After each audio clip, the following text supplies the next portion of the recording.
everyone to the new Chess Troll TV channel, where we are currently covering the first round of the Pro Chess League, which is basically the US Chess League turned pro, right? And turned international. Absolutely. So we've got literally the strongest players in the world playing, and this is the London Lions channel. So we are covering all the games from London. And who have we got playing then, James?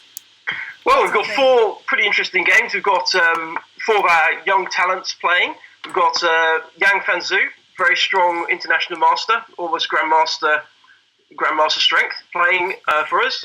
We've also got young player Ravi Harrier, who just scored a IM Norm, I believe, in the recent Hastings tournament. Yeah. Improving his game drastically all the time. Well, he's playing as well. He beat like almost all the English GMs. I think he beat like Mark Hebden, Daniel Gormally, Glenn Fleer. He absolutely trashed everyone. So it was. Did. I mean, in fact, the players we've got playing are really could be the new crop of English GMs that in future years. I mean, they're all GM strength, and really the new players replacing the old guard. So very strong player, Ravi Harrier, improving. We've got Justin Tan. So even though he's not English, I mean, he went to school in England, and he's also at university in the UK. So he's an honorary English guy, and we've obviously decided to snap him up as well because, again, youth and talent kind of takes us through. Exactly, and chess is all about recruiting the right players at the right time. So we will certainly have him. And we've also got Justin Tan, very strong player. He plays for the same club as me in the 4NCL, so I know him quite well. A very, very good, tactically aware player, very talented, calculator, extremely strong, definitely grandmaster strength. And we've also got... did you mention Yang Fan? James Adair or Yang Fan? Who did you miss out? How can I forget James Adair? Yeah, probably the strongest player on the team. Exactly. He's basically a GM, so... and to be honest, the veteran of the team, really. I'm not sure how old he is. Yeah, did you realise I put them in age order, even the board order? So I think James is on 1, and he's like 24, would you say? And then they kind of go downhill from there. Like, so Yang Fan's probably about 21, 22. I can't even remember how old they are now. They're all sub 25. And absolutely. So, and I think Ravi's still at school, like 17 or something, and still incredible. Yeah, very strong crop of players. And it's going to be an interesting match, actually, because the team we're playing, the Abuja Rockstars, I mean, one of the things where I think, on paper, obviously, we should be expected to do very well. One of the areas we might not have such an edge is maybe, I think the opponents have got quite a lot of online experience. I mean, I know James Adair does play a lot of online chess. I'm not sure what the experience is like for all the other players playing online. I mean, do you know if the other players play much? I mean, I know the Abuja Rockstars play online a lot. I think so. I think I think they all seem to be quite young. They all seem to be quite active, even on chess.com. I know Justin plays a lot online, and Ravi plays a little bit, and so I think they all kind of have a lot of experience on online chess. The opponents, I mean, on paper, everyone's doing these predictions, right? They're predicting that we're going to win something like 10-6 or 11-5. It's like quite a clear victory. But, I mean, I don't know if you know these guys or played any of them yourself, but they're pretty strong, and definitely. I have actually. I mean, the one guy I had a lot of battles with on the ICC back in the day, the Oladapo Adu. Oh, I hate him. I mean, he's a nice guy, but he stole my first norm off me, so I am bitter against him, definitely. I mean, he didn't actually steal it. He just completely tricked me in the end of the game after being winning for ages. It was like, that wasn't my first norm. It's like it was my last norm to create my WIM title, and hate him for it. So. Exactly. No, I mean, he's a very, very strong player. I mean, it might actually be worth going to his game at the moment because it's very exciting. It looks as though he might be almost trapping Yang Fan's queen. No, what? Where? Well, I'm not sure. It's already quite complicated. I'm sure that there must be something that I'm missing here. So oh my God! What is Yang Fan's queen doing on D6 like that? It does look a lot like. What is going on? Might be in a bit of trouble there. He took a very hot pawn on E7, and then his bishop G7 to F8 manoeuvre, which is quite obvious. And it looks like where's that queen going? Well, this is the problem. What does What's the Oh my idea here God. from White's point of view? I mean, what was this? A Sicilian Checover? Oh my, what? How on earth? What happened here? I mean, can we just flip back? You know, a very interesting line that White can do, aiming to get a lot of control early on with a sort of a Maroczy bind. Interestingly, that Yang fans played this Queen E3 move in the opening, which Carlsen popularised, actually. White first saw Carlsen play at the London Classic a few years ago. And Carlsen got a very good position, but I don't think Carlsen went after such greedy, such hot pawns as Yang fan has done here. I'm actually struggling to see any move at all here. Oh my God. So hang on a minute. So I'm looking at this now. I'm just flicking through. Queen A5, Rook FT1, Rook FT8. What on earth? So, okay, Knight D5. It kind of looks okay. It looks very, very normal, to be honest. This is absolutely fine. And then... looks like quite a nice position. White's got a lot of space here. And then he went for Queen takes E7. That is brave. And... that's a very, very brave move, because you've got to... Is it brave or is it just stupid? Well, this is the thing. Queen takes E7. The only way you can play this is if you're assuming that your opponent has not seen F2 to F4. And in a 15-minute game, you'd be surprised. I mean, as I say, I know this guy quite well, the guy playing black, and he sees some pretty crazy stuff even in 1 minute chess. So... Do you think that Yang fans just completely underestimated him? Is that what it is? Like, he thinks, oh, this guy is like 2150 real life, but he's an actual IM. He's a legit IM. So he's, absolutely. You know, well, he can play chess. Yeah, it's very mystifying, because Yang fans played B4, which I thought about, but as expected, Oladapo has just retreated the queen back to D8. And now he's basically got the same threat, and Yang fan's still struggling to find a square for his queen. Yeah, I don't see... And he's still thinking, and he's got a serious time advantage now. So it's 6 minutes against 10 minutes. Yeah, it's always a bit worrying when you play this sort of thing, and your opponent immediately, you know, cracks out his moves, and now you're going into think tank. You would hope here that Yang fan actually had something prepared against it. So yeah, Yang fan spend 3 minutes over this B4 move, and the guy plays it in a few seconds instantly, and just goes Queen D8. Actually, hang on a minute, your queen is still on pre. What are you gonna do? Absolutely. So, okay, if he plays Knight E6, then the guy just plays F takes E6. I don't see. I am going to... I just do not see... Is everyone watching this? I'm going to just make sure everyone's watching this online, just to see, because I want to see people's views. So I'm going to send out a little tweet now. I'm going to ask people, what's going on? You keep an eye on the chess. Tell me what's going on. See if Yang fans come out with anything. But really, what is this about? I have no idea what White is actually trying to do. I don't really know what to think. Okay, well, I think Yang fans just given us the answer as to what to think. He's played Queen takes F8. Jesus! And that presumably was not part of home preparation. Is that a fair comment? Well, I mean, depends what his home prep is. I mean, to be fair, we are like commenting on Chess Troll TV. Maybe he's having a troll in the first game, and what a joke this is. I know ChessBase have been releasing some quite obscure DVDs recently, but well, how to suck at chess. I don't think that was one of them. Yeah, I'm not sure this would actually be part of their recommended repertoire. Maybe he's just going to demonstrate to everyone how to play a queen down. Yeah, well, okay, he's got a piece and 2 pawns. How much compensation would you say that is, realistically? Not very much. He's got a piece and 2 pawns and some space, but I mean, it's pretty awful. I mean, what Black might even have ideas of just playing a move like Rook takes E2, sacrificing exchange back, and then playing Rook takes C4 and giving back a small amount of material just to break White's position completely open and just crash them in short order. I mean, ideas like that certainly come to mind. I mean, that's your classic way of dealing with a material advantage, just giving a little bit back to destroy the opponent's coordination.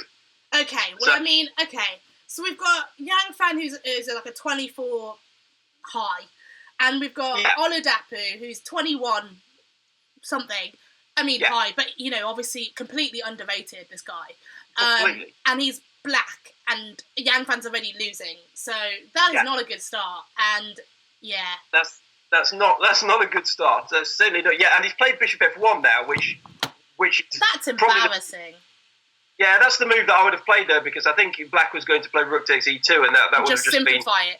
But I mean, this is just too much. Look at this. The pawn on B4 is hanging, and the pawn on F4, and it's just like Black's gonna have too much activity. Yeah, now Queen D6. Do you know what? I'm not even gonna look at this position anymore. It's making me feel a bit ill. No. I want to find something else. Because if you were playing this online and it was just an online game and you were just playing yourself, you just resign this and go and get a coffee or something. Not happy. Not gonna look. Let's go to someone else. Let's have a look at Ravi maybe. Let's have a look at Ravi's game. What's going to the Black game and see what's going on here. This is he's playing the captain, right? John. Yes, he is. John Faulizo. Yeah, definitely, yeah. So he's the captain of this team, and so this is our board 4. And look at Ravi's rating on chess.com. Oh, no, nice. That's amazing. That's crazy. 1362. Is this a rated game? Yeah. Oh my God, he's going to destroy everyone's rating at 1362. Well, that's really strange, because what happened was, because my standard rating on chess.com was about 2350, and the chess.com actually, when I registered to play for the London Lions, the chess.com actually reset my rating down to my actual FIDE rating. Did they? So I actually lost a ridiculous amount of points just for not even playing, and they reset my standard deviation as well back to really crazy. So I actually tried playing a game against a 1400 just to see what would happen. And it said that if I lost the game, I was going to lose like 300 points on top of the on top of the rating change you'd already made. And I don't understand why chess.com didn't set Ravi's rating unless they only got his username in very recently. But yeah, they had it like a week ago. They reset my rating down, which seems very, very harsh. But they must be really confused because Ravi's also got a title. He's an FM, right? So he hasn't got a title in front of his name. He's supposedly got GM in his username. Yeah. But yet, like, he's got a 1300 rating, and people are just going to log on and be like, who is this Patzer? Exactly. In fact, it'd be quite interesting to see what some of the people are actually saying. I mean, if he ended up playing one of the Norway gnomes or something, and he ends up against Magnus Carlsen and gives him a hard battle, people would be like, who is this noob? Yeah, exactly. It's going to be great. Oh my God, Ravi's got some, like, technical ending. So I remember, like, having to coach this guy, like, when he was a kid. And obviously he's, like, insanely better than me now. And I just remember telling him over and over again how important endings were and, like, trying to study rook and pawn endings with him. But obviously those are, like, a minute, So, absolutely. And then I was a bit worried that he was getting his rook trap there, but of course he's got this E5 move. I'm hoping the theme of the day is not people getting their pieces trapped. I would cry. It's like his rook can get out, right? His rook does get out.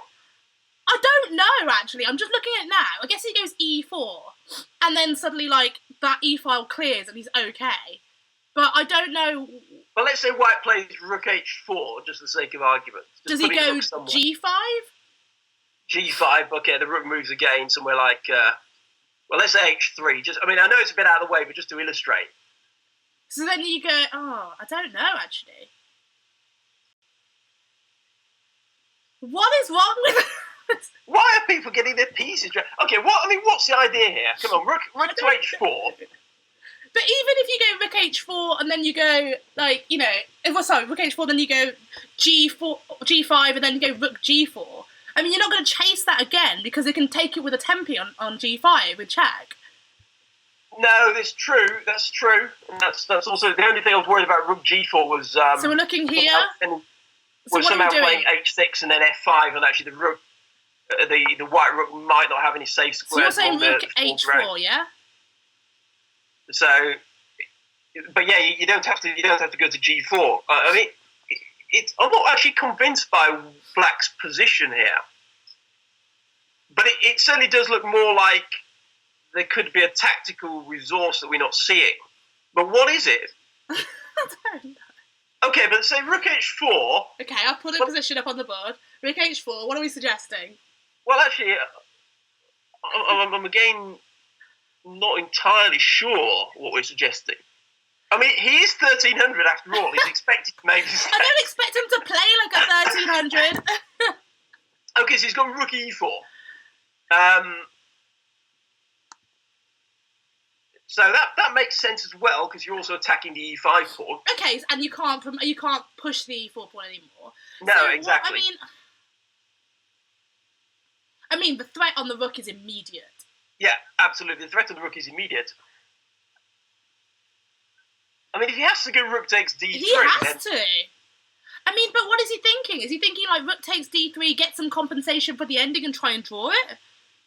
Well, you'd hope not. I mean, the only thing I can see in White's favour, in Black's favour, the only good thing going for him is when he's got knight f6. This is why I wasn't so sure. But what I was going to say is the one saving grace that I think Black has in the position is that the opponent has very high lag, and his lag meter is down to 0 bars. So there's a chance that we can win by disconnection here. No, you can't want to claim a win of technical like that. Oh, look, he's immediately took on d3. This is what Black is aiming for. The aim is to... What, is he going knight g4 next or something? He's taking what? Well, okay, but obviously, objectively we're now... down on time. Okay, I'm going to another game. Let's look at our top board, because he's playing a Grandmaster Bomo. What is that? I don't know, but I thought it was like Bono so Justin Tanner's already won, actually. What? Justin Tanner's already beaten Silence of Barbar. JT, you legend! And let's just run us through it quickly. I'm going super. It's in 29 moves of Black. I mean, this is a absolutely amazing. Look at this, just super solid. It's kind of like a boring exchange, like Queen's Gambit exchange. You know, you think nothing of it, but I guess this shows you absolute positional quality and class. So I'm running through, and then he just goes A5, right? Yeah. On move 11, Justin just plays the move A5. So essentially, White's plan was to do this minority attack against Black's pawns over this side. So he's like, actually, stuff your minority attack, I'm going to ignore all of that, and you're going to basically have no play here. So, okay. And then... White, very unambitiously here. White's played really... A4, Queen C2. I mean, I've seen lots of games like this, actually. Same sort of plan with Black. You just restrict that whole side of the board, and then eventually you just end up with a positional advantage. So Black's just played it really sensibly. Swapped off some pieces, made some space for himself, you know, puts a rook on semi-open file, bishop f6, so he's just controlling all the squares. But what is White actually doing? Okay, so he plays the move Queen f5 on move 18, right? Yeah. It looks like it does something, because it's active. But again, what is White's plan in this position? So he plays the move rook a d8, and then he immediately goes back to c2. Yeah. So Justin plays rook a8, toys with him a little bit. Exactly. And then goes back to queen f5, and the guy's probably thinking, okay, you know, just to interrupt, just got a message on Facebook from Yang Fan with the word oops. Yeah. I mean... What do I say? Oops, but why? Justin Tanner was playing an unrated game there. He should have been playing a rated game. So he didn't actually gain any points on the chess.com server. I'm just going to reply. That was, but that's a very good game. Very nice win. Yeah, I mean, okay. So I'm just going back with his little toying of the repeating of moves. Just giving Yang Fan some stick as well, because that's what we do. Yeah. Here. Queen d3. Rook a8, look, he's just slowly building up a positional advantage. And look at that knight on c4, you know, it's just this massive knight, puts a rook on e4, and he's just controlling all these... Whoa, hang on a minute. I just whizzed past bishop takes d4. There's a little cheap tactic here as well. So he went bishop takes d4. And basically, you know, this bishop on f4. Can't I make it any other colour apart from yellow? Guess not. Bishop on f4 is going to be hanging after e takes. So he then tries some cheeky trick of rook takes c4, trying to complicate things. But Justin's a calculating machine, you know. So he's going to see this rook takes and bishop f6, and he's a ready an exchanger. Yeah, an exchanger. Yeah, position plays itself from here with a nice position, and this is basically how good players win. Oh, and then he simplifies it and just slowly Crush. Very nice. Yeah, very nice. Great game. Good one, Justin. We are proud. Who's going on? Play dead. This is James Adair, right? Adair is doing very well here. Oh, this is a lovely position. I'm liking this. Look at that pawn A5. Very nice. That pawn's a beast. Oh, this is just. I mean, I could win this even. This is winning, isn't it? I mean, outside passer. That is huge. Yeah. All you do here is you just go rook A4. Push it as far as you can. Oh, he went rook takes A. Okay, well that's obviously 2 pawns up. That's. What is rook C8? I mean, maybe he's just going to play A6 and then rook. He's going to play A6 anyway. Rook A5. Play A6, and then if rook takes C2, you can play rook A5, and that's game over. Oh, it's going to be game over. He's done it. That's game over. He has to go rook C8. But that's you play A7. He has to go rook A8, and then you basically just bring your king up. This is a textbook ending. Yeah, because Black will run out of moves. There's no way that he could bring his king over to take on A7. So this is pure textbook, right? Pure textbook. Pure textbook. I mean, to be honest, it's a pretty easy textbook as well. You just bring the king up to king up to F4 and advance your pawns. And the point is, he's never going to be able to exchange on A7 because the king and pawn ending is just completely crushing. So that's going to be game over in a minute. I mean, who's still playing? Is it Ravi? Oh, is Ravi still hanging on in this game? What is going on? I mean, Yang Fan's dead, so not even going to look. I mean, no, exactly. Okay, all right. Let's look at this one. What's going on here? I mean, has Ravi got chances here to draw this? Probably. Okay, let's have a look. Well, he's got chances, but not. I mean, no. He can play the rook takes C3. Okay, this is game over now. Yes, yeah. Yeah, no, I think he could have probably. He resigned instantly. Wow, we're actually losing this match. If we're actually drawing the first game. It's 1-1 at the moment with 2 games still going on. No, it's not. It's 2-1. Ravi just resigned. Oh, Ravi resigned. Yeah, that was a complete disaster. So James Adair. Our two black games just got their pieces trapped. A rook and a queen. Yeah. So we've got James Adair now. Well, Yang Fan was white. Well, Yang Fan was white. Yang Fan lost white, didn't he? Oh God. Okay. Fine. Yeah. So yeah. I mean, what's going on? Okay, so we need a James to not screw this up. He's got 1 minute left. Well, he just promotes his pawn. Oh, and then he's going king. Okay, takes, king F7, chop, chop, chop. I think he can mate in that time. Yes, he resigned. And he's got an increment to 2 seconds. Yeah, So we should actually be getting the second round underway pretty much straight away, I think. I mean, this is incredible. I mean, this is just like, what is going on? So this is like 2-2. Who would have thought it? So everyone's saying this 10-6, 11-5 malarkey, but yet we've already dropped 2 points, and very painfully, comfortably so, in fact, in the game. Yeah, definitely. I mean, it wasn't like they were lucky either. I mean, we played 2 good games, but two of the London Lions just failed to roar at all. James Adair sends the old thanks GG to the opponent. I saw that. Yeah, sure to put the guy on tilt for the next game. Is that insulting or what? Well, some people say it is, some people say it isn't. But nothing worse than you lose a bad game. Someone shoves a GG right in your backside. But the guy's taking it very well. Actually, he's being very sporty about it. But I'm literally messaging Ravi with some good luck. Go get them. He's like, I'm sorry. Yeah. Like, what a sweet kid. Like literally apologising. I'm like, no, go get them. It's fine. Yeah, I was like, don't worry. You only blundered the exchange. Yang Fan blundered his queen. So I'm going with that one. So yeah, I mean, just while we're waiting for the next round to restart, I'm actually just checking in with the other London team as well. Actually, to see how they're doing. How are they doing? Well, it's interesting. There's one game, I'm only following 3 of the games, but the legendary Keith Arkle is up against Etienne Bacro. And how's that going? Keith Arkle's managed to get him into an ending, which, wow, Keith is the ending legend. So if he's getting him into an ending, that could be promising for the Towers. It could be, but I think he is a bit worse, so he's still backing Bacro on that one. And then the other games are quite interesting. Looks like a very interesting match. I mean, London Towers really up against it in this pairing, I would have thought. But how did Maxime do on top board? Yeah, well, Maxime is still playing, and he's probably better. But again, it's not.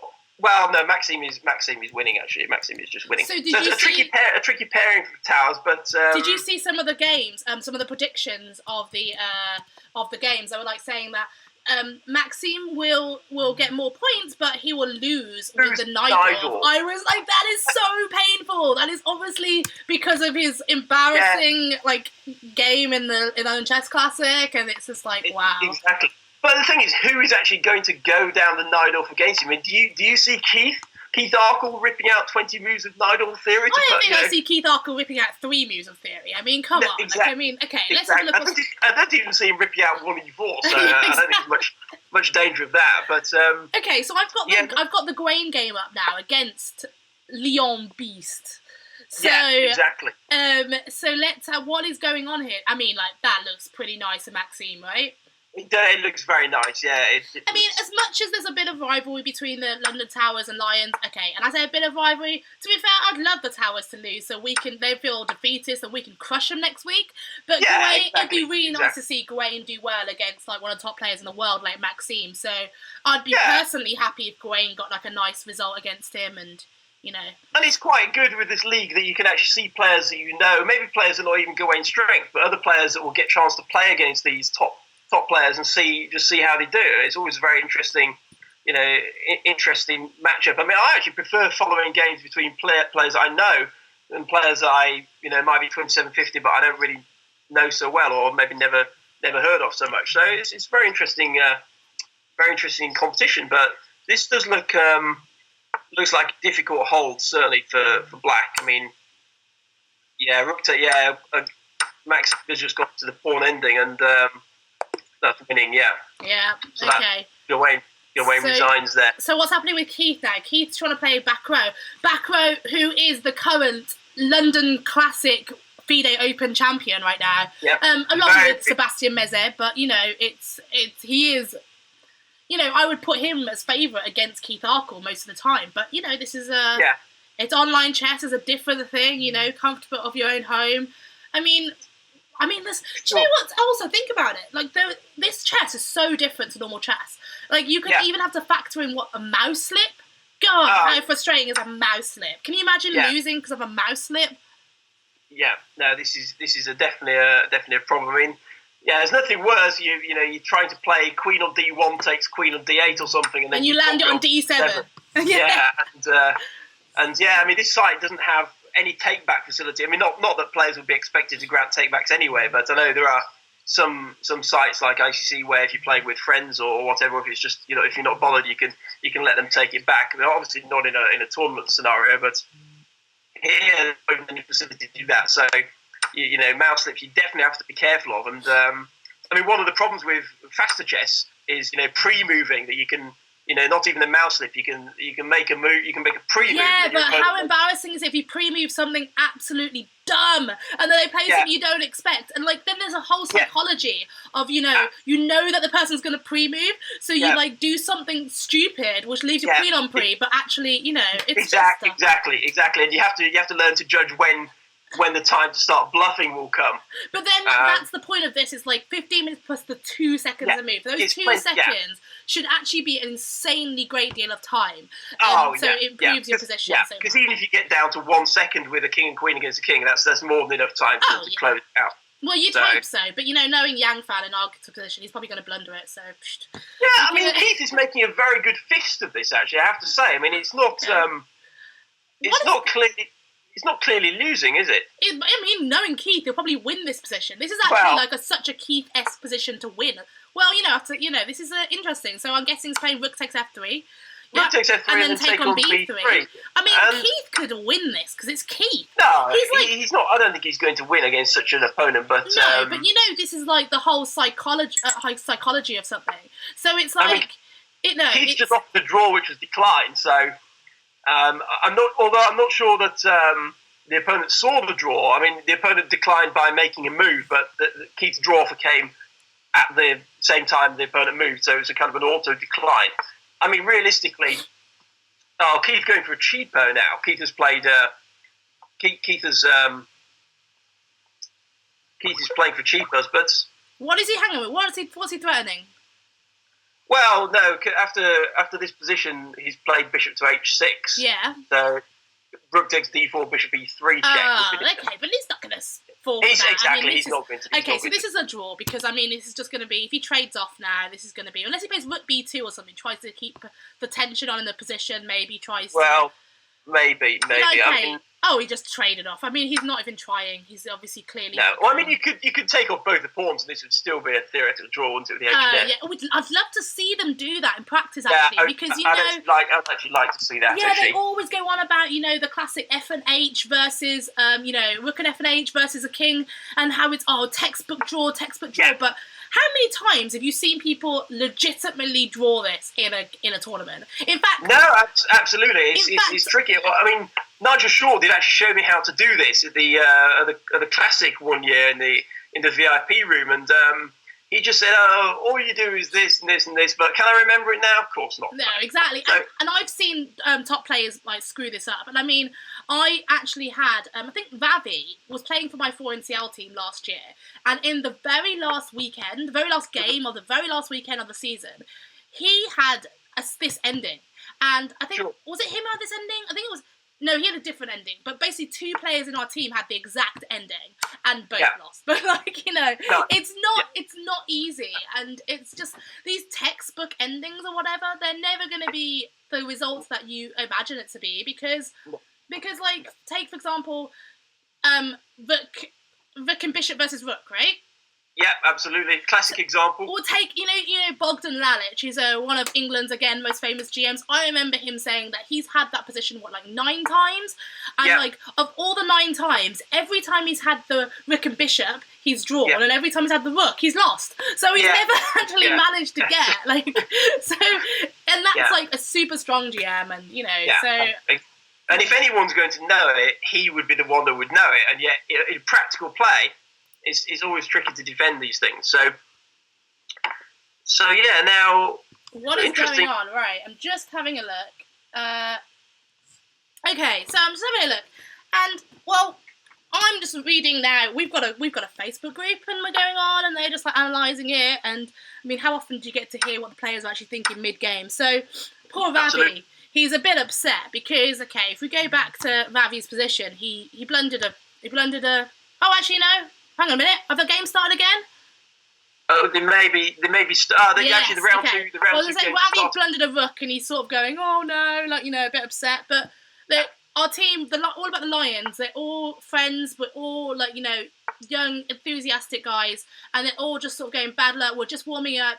Go get them. Good luck." And it's really nice to see our team spirit. They're all in this group Facebook chat, and they're just inspiring everyone. And it's just so good to see. And I think that's the main thing about this sort of thing. There's always this discussion, right, about chess, chess events, and you can't have, team chess. What do you think about that? Can chess be a team game?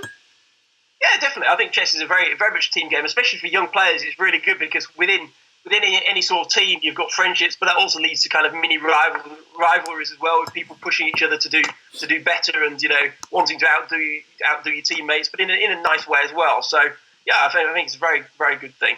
So I think that some team chess, obviously, it's individual boards, so it's kind of difficult because it is an individual game, but it does affect everyone else's. And so if you play absolutely crazy on one board, and one of your players is well, I feel like I have to be able to, hold this position now, or something like that, it does affect everyone else. So it changes the dynamic of your own game. Even playing with black, it changes the dynamic because whereas you may play something very risky, and it's only in an individual tournament, it would just be on your shoulders. You don't want to necessarily. You want to be a bit more solid initially, and then not do anything crazy and let the team down straight away. So it's definitely a different dynamic. But I have a message. One second. I have a message. I know. I have a message from Justin saying he can't log on. So you have a look what's going on while I try and help my special teammates who can't work out how to find the game before we actually forfeit. So okay, let's have a quick look. Actually, the games are still.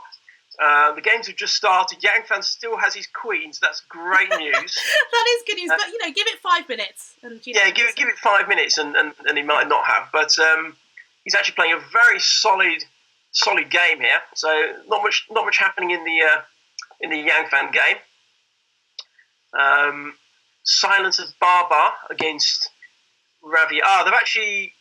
It looks like they've actually reset Ravi's rating to 23. It was so nice seeing him play as a 1300. It was kind of funny. That was beautiful. That was beautiful. But it's early days in the games. It looks like I wouldn't say there's any games that have got a big advantage. So I'm on Ravi's game, and it says, I love, how the chess.com tells you kind of a summary about the positions, so the openings, and it's like A11 English opening, Caro-Kann defensive system. I love how it's saying that it's a Caro-Kann, which is against E4, but it's English.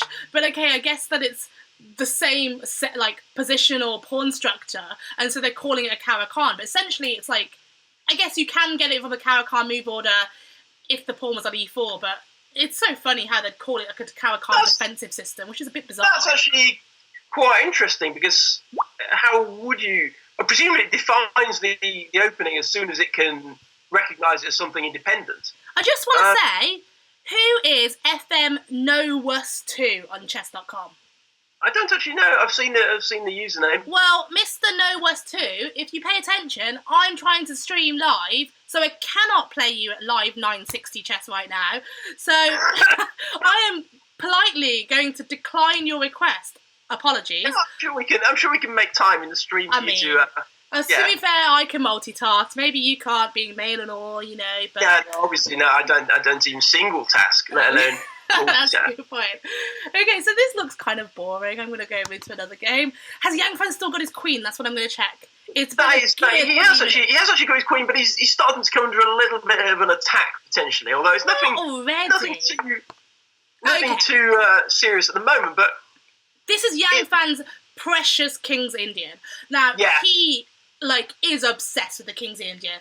I think that he has dreams about fianchettoing his bishop at night, and he just literally he's got posters on his walls of no, he doesn't. Yeah. He loves the King's Indian. It is his favourite opening. So you would hope that he feels comfortable in this position. So no matter how crap the position looks, exactly. That's really what King's Indian players want, isn't it? A sort of a crap position with dynamic chances. So, and you know how Kings, if you put the King's Indian theory on an engines hate it. Engines are +1 for white, white's better, white's winning, white is just crushing, why is black even bothering to play chess? But really, if you ask Hikaru Nakamura, I'm sure he'll kind of destroy anyone on this thing with the King's Indian. So exactly. There's a human element to it as well. The computers obviously don't necessarily assess the position quite correctly. Also some lines of the French, the computer will say are actually very good for black. The lines where white has to take double pawns and things, but he doesn't like it. It's engines don't understand this stuff, and also chess is a very psychological game, right? So it's all about how you feel personally in the position. If you love the position, no matter how bad it is, you're probably going to play it much better than someone else who doesn't like it. Exactly. Equality doesn't mean equal position doesn't mean much if one player understands the position better than the other. Now, this is interesting. So Yang Fan is actually trying to trade off his dark square bishop. So he's King's Indian bishop. He's good bishop. So he could actually be getting into quite a nice strategic structure. So he's going to go for this. Now it's queen on g5. Maybe do you think he's going to try and go for this kingside attack? But he probably doesn't have enough piece on the board. Exactly. Well, Queen E3 would be a sort of move that he might play because he's quite an active move. Yeah, look at this guy on D3. This looks ugly. So, if he tries to target that could be... And that knight on C5 is looking kind of annoying, right? Yeah, it could be potentially interesting. And do you throw in a check on F4 first, or does it not make any difference? Queen F4 check, king drops back to H1, I suppose. Maybe you want to push that king just slightly further back, and just maybe that extra tempo will make a difference in the ending or something. Yeah, and you never know. He might mouse slip and go to G1. It's always that would be pretty worth trying. But yeah, I think Queen F4 check. But there's probably nothing wrong with Queen E3 directly. You don't want to start going to h6 here. I mean, that's going to put the queen straight out of the game. Yeah. So I think the queen's got, well, maybe he's like freaking out now. He's thinking, "Oh, queen e3." But what if I get it trapped again? Yeah. What if there's a bishop c1 just pops on the board? Look, he's done it. Yeah, that's what I was looking at. Knight to e1 and then rook to f3 and then. Oh, I'd cry. Knight to e1. Okay. Oh no. Now we just need White to be able to arrange like. I can't watch this. This is painful. If it happens again, I will actually cry. Yeah, we'd have to substitute him if he does it again. We can't. Who am I going to substitute him with? Like a default, just so I don't have to watch the painful loss? Well, he's next door neighbour's dog or something. Yeah. Okay. Oh no, I put some random person's game on. I don't want to see this game. Who's Scion? I'm trying to find Justin's game, and because he had like a nightmare with his like with his signing on at the beginning, I can't find him. He's just disappeared off my list. So I want to know how he's doing. He's doing well. I wouldn't say he's doing well. It's in early days. He's got a very active position there, which I think he'll really do well in. So I'd certainly be backing. He's playing the captain as well, Faulizo, and I like Justin's position as well, definitely.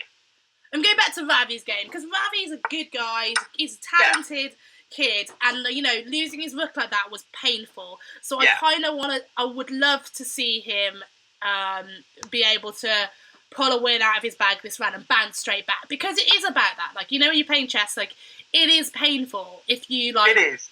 Just suddenly have a horrible loss, and you kind of, like, you think about it the whole time, and it's just, I would just sit there and just be pretty down about it if I'm not careful. So I think bouncing back immediately is really, really important. Exactly. And I saw a tweet from the Abuja Rockstars as well saying that... Are they bragging? The Abuja Rockstars proved there are no pushovers against the Lions in game one. So go away. We're just being nice and warming up, guys. Come on, we'll show you this round. Exactly. So, but this round does look a lot more promising. Young fan... He's got his queen on e3, so, just be careful. But I'm on the Justin game now. So what is going on in this Justin game? So it looked like a Royal pairs, and it's actually Black's played the Cosio variation. But not many moves have been played, actually. So, I mean, did they just start later, or are they just taking... No, Black had a 2.5 minute think on move 9 about playing knight to a5, so... But then Justin replied with that with a 1.5 minute think. So, what's going on? But although, what were they actually thinking about? I mean, knight to a5 looks... Here it is, a d5. I suppose you could... That's the position out of d5. I guess he was wondering whether to put it on e5. Is that what it was? Yeah, I suppose so. I mean, I'm not actually sure he's best. The point is, I'm just not sure it's a really good use of 2.5 minutes. But knight a5 does seem like a weird move as well, though. Like, yeah, knights on the rim are dim and all that, So a little bit strange. Yeah, I mean, I suppose. What was his idea? Was he planning to just go knight c4 and just hit b2 and be like, actually, that's annoying? Or... Well, I think he was more worried about knight e5 what would happen. I think he decided to put it on b8 on a5 by default. But I think he was maybe worried that White would just take on e5 and play f4. It looks like it's gone wrong already by this point, though. I mean, it does. Yeah, it does look like it's gone wrong. Let's go back and just whiz through the first few moves, because that's like move 9.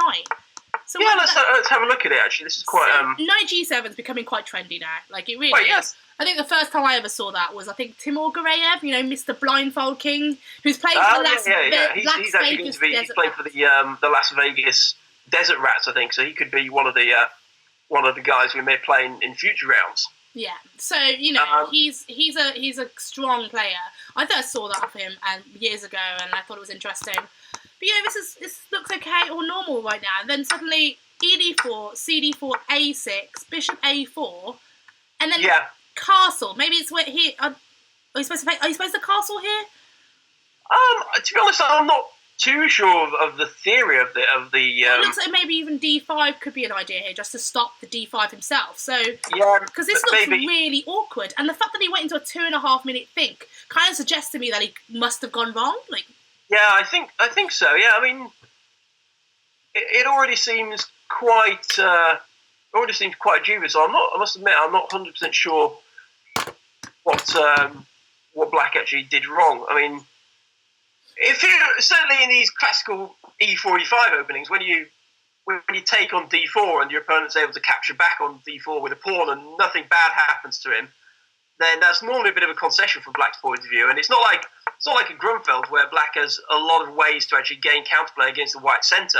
It seems that Black's quite devoid of any serious counterplay against White's position. So going through this now, and I've just looked on my Twitch stream, by the way. So apologies to all the people who I haven't spoken to previously. I'm just now checking the chat because I can see someone saying, "Can Sabrina see the chat?"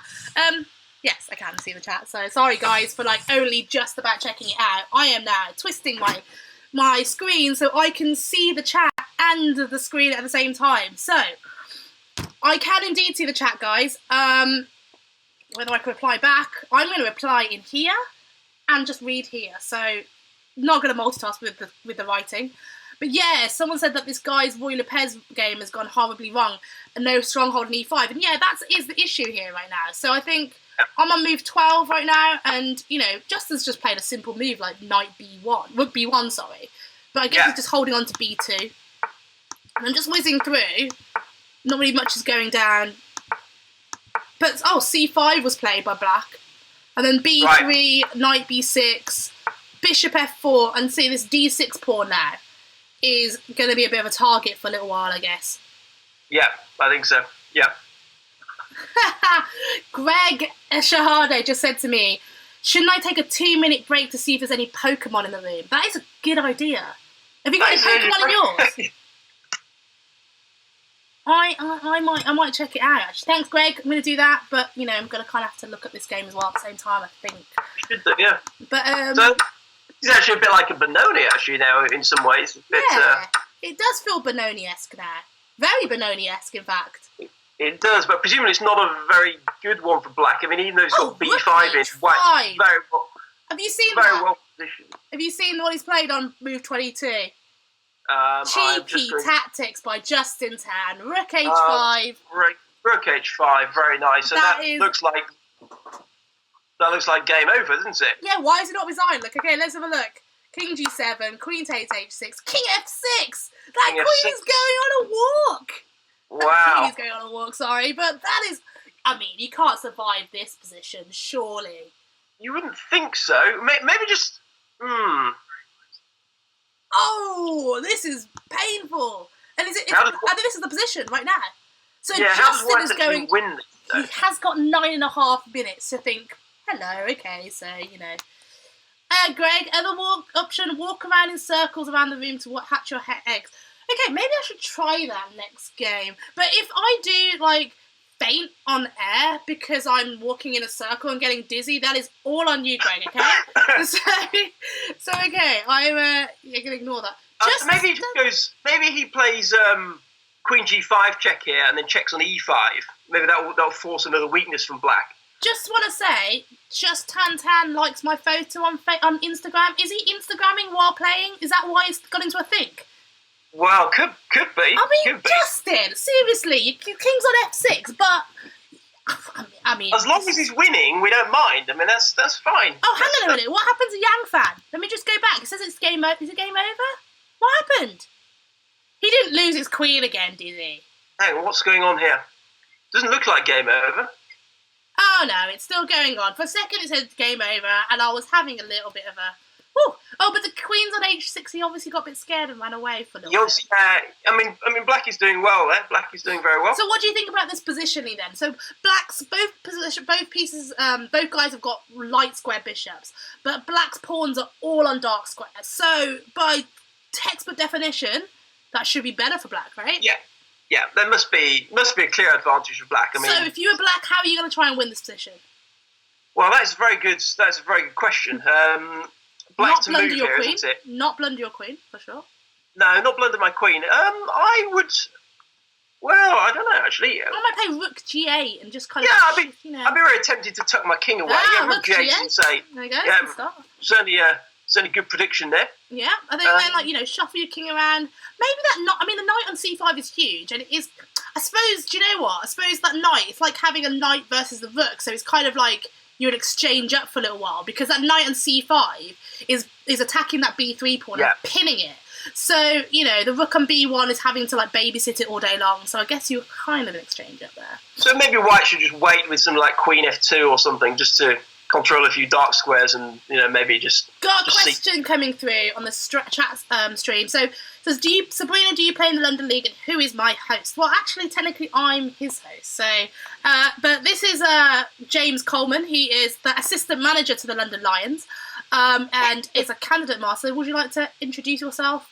Anything you want to say about yourself, James, to the crowd? Well, yeah, I think that more or less covered it. I mean, I play a lot on chess.com, so obviously interesting to be following the games rather than just playing, which makes a nice change. So, no, I'm happy watching rather than playing, to be honest. That's I have threatened to make him play a couple of games, but I think he prefers to sit back and just relax and just I'm not, happy to be a voyeur for this match. He says he recognises you. I'm presuming he means your name and not the way you look, considering it should have probably taken him less. So I think, I think Yang Fan is going to win, but I think it's going to take quite a long time. I mean, White's played knight f3, and so let's go to someone else. Who haven't we looked for a while? James Adele at board 1. He's playing Oladapo, who won the first game against Ravi, crushed him, took his queen. You know, the guy that I want to lose to get revenge for ruining my norm chances. You know, so what is with this? Do not let this guy have an attacking position. This guy is just amazing. He's just too good in attacking positions. Just do not give him any tactics. I don't know, swap the queens off. Be as boring as you can. These guys were winners in the first match. And what's the material situation here? Equal on material, so quite a difficult position to actually assess here. Why? This is a mess. And I mean, like, look at this. I just don't like the fact that, you know, he can sort of play queen g6 when he feels like it. I mean, it's just that being there the whole time. It's just kind of, you've got to always analyse this stuff. And, you know, bishop coming to e4, maybe the bishop queen g6, check. then rook e3 to g3, and it's just, what is going on? I mean, maybe even bishop e4 check first, so that there's also keeping the option of knight g6 in the pocket as well. Yeah, and then the queen comes to g6 and suddenly there's a big square on h6. What's going on there? So, well, okay, I suppose after bishop e4 he can play bishop f5 maybe. This is maybe the idea. That's the only thing he's got, that's why I guess he's holding it. But, you know, this is very risky business, and... It is very risky. But James is our board 1. He's a 2488 FIDE rating. He's basically a GM. Like, he plays board 1 for White Rose in the 4 NTL, and also played in the European Club Cup on board 1, I believe, for White Rose. You know, and in that team they've got Pete Wells. Grandmaster Pete Wells is kind of a legendary status in England. But, James plays above him because they think he's that good. So, I mean... Well, he is that good. I mean, he's a tremendously good player. I was honoured to have him in my team, and you know, I love these guys. Actually, I think I'm really happy with the people I've got, because we're all they're very English players, you know, like, and they're all like good supportive guys, young, fiery, loads of energy, plays creative chess. So it's quite exciting to have this team. Like you said, it's the youth, it's a future generation of our chess grandmasters, hopefully. So. I agree, and I think it's, although it's nice to have like the, I think it's a nice rule that the league have got, that you can have free agents and recruit players, but it's also nice that we haven't needed to. All the players that we've got are, you know, London-based, youthful. You know, a lot of them are online players, and you know, should hopefully do very well in the event. So that's also what's good about these guys that we're playing against, the Rockstars. I mean, they're all local players as well. They haven't shipped in like some fancy 27 plus 100 GM, because it's just, they've just, you know, decided to Justin Tanner's officially won. I love you, JT. Thanks for doing the business twice and very quickly. Oh, Dapsay offered a draw. Well, that's a bit uncharacteristic. I'm surprised. I'm surprised too. By that. It's a bit cheeky, that. Hello. So you played 9-3, have a little thinking, I'm not sure how to try and win this game, so what if I just offer you a cheeky little draw? Yeah, maybe putting a bit of psychological pressure on. Yeah, because he just lost a couple of minutes off his clock, so he thought, I'll get it back with thinking about having a draw. James, just say no. Do you hear me? Yeah, I'm not sure about knight e3 though that White has played there. I think that move might be a bit slow because Black can now play a move like d5 and control a lot of important squares, or maybe even a move like rook to g8 would be interesting as well. Just putting a rook on the crucial line and introducing ideas of down the g file. So I'm not sure about knight e3. I think d5 probably the move that I would play. I think that could be. I think White should have probably gone bishop e4 check there. That was my instinct anyway. But yeah, I mean, it just seems a little bit weird. I guess what's he playing with knight e3? I guess he's just planning on shifting his piece that's miles over the queen side over to the king side and just trying to get another piece into attack. I mean, it's the psychology of the draw offer is actually working. The fact that James is taking his time. He has gone into a bit of a think here. What do you think's going through his head? Is he actually considering taking this draw? I mean, the problem is he can't see the other guy's games. I think he could be doing a couple of things. He could be having a look at how everyone else is doing before deciding. That's probably that's what you'd normally do in an actual team event, isn't it? You'd normally just have a glance at your teammates and see, if they're 3 games up, then you might be more inclined to take the draw than you would be if they were 3 games down. But I think he's probably going to look at the position and think, well, how am I doing? And I think Black's doing okay. I don't like knight e3. I mean, even though he's maybe White's looking at playing knight d5 potentially, or still ideas of bishop to e4 check. He declined the draw. He declined it. Go get him. No, that's sensible. Queen f7 seems fighting spirit. Sensible as well. Now there's less nonsense with queen g6 or knight g6, and if anything comes to bishop e4, you can play something to f5, right? Is that what he's hoping for? Well, you can't play anything to f5 now, I don't think. Now that the knight's on e3, you can't block that with f5. But you can probably just play king g8.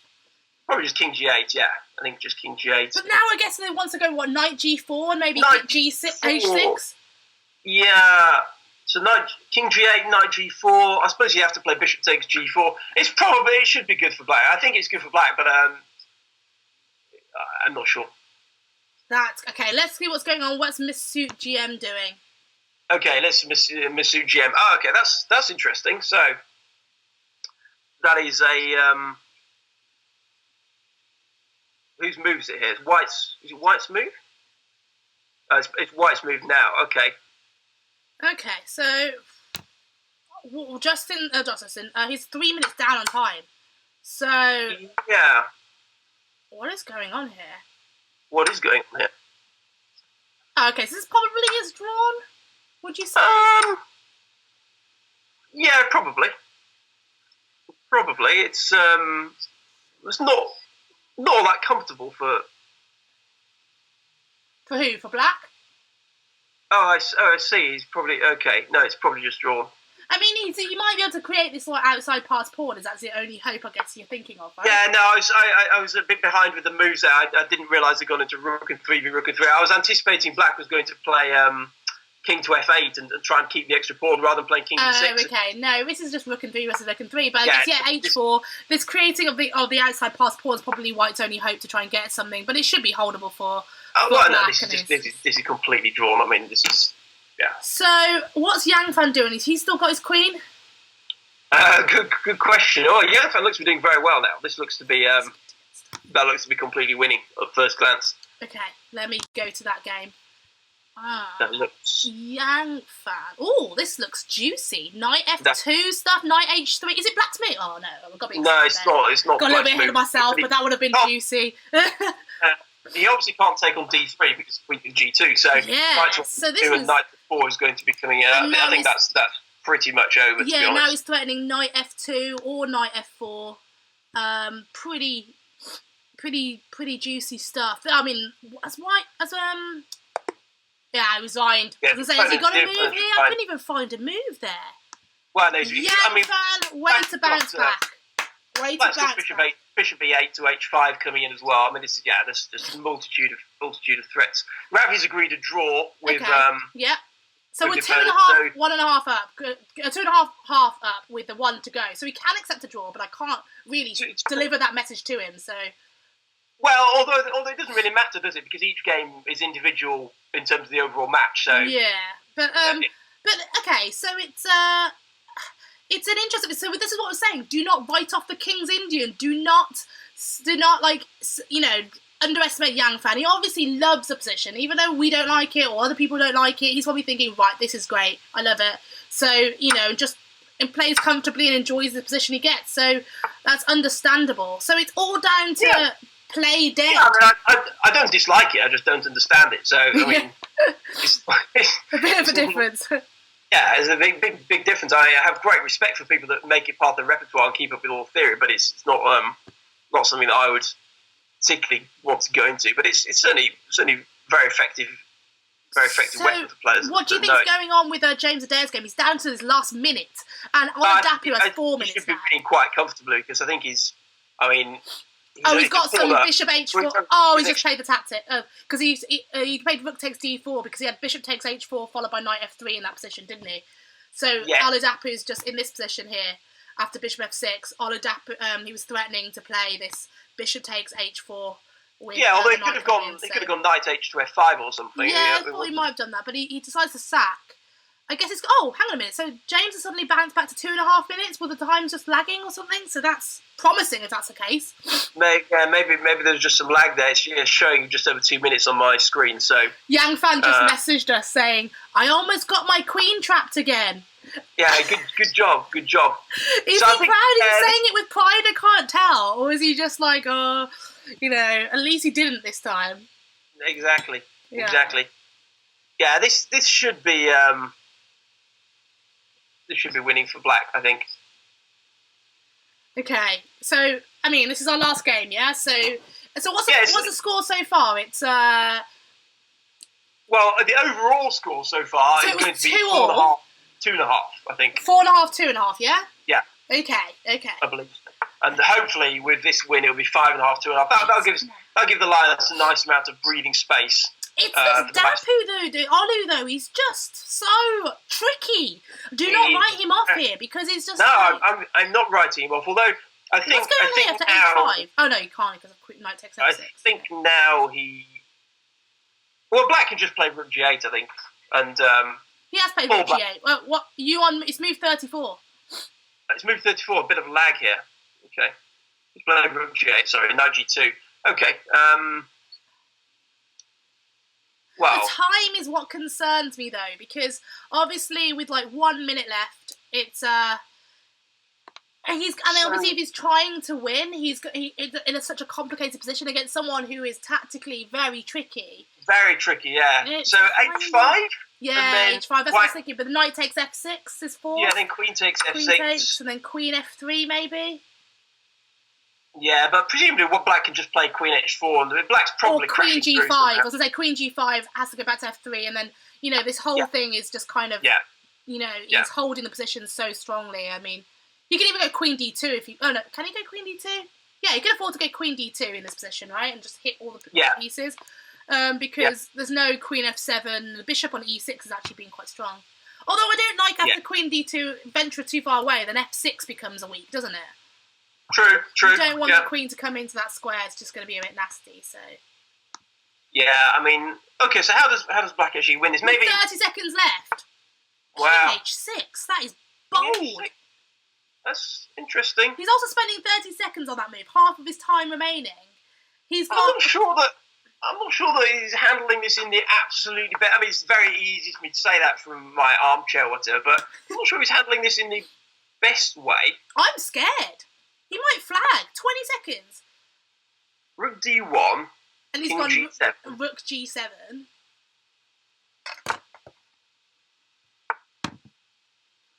Well, this should be... Someone said, is Sabrina the girl who made an en passant puzzle for kids?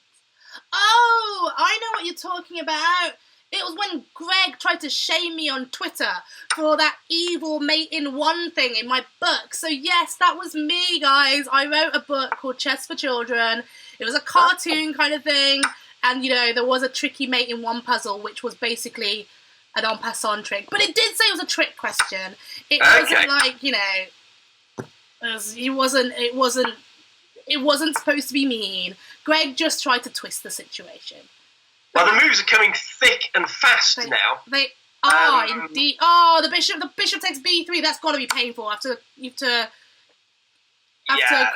Those pawns are going to go fast. I mean, this is all about mouse speed now. No mouse slips and we should be fine. This is quick stuff. But with 2 seconds to move...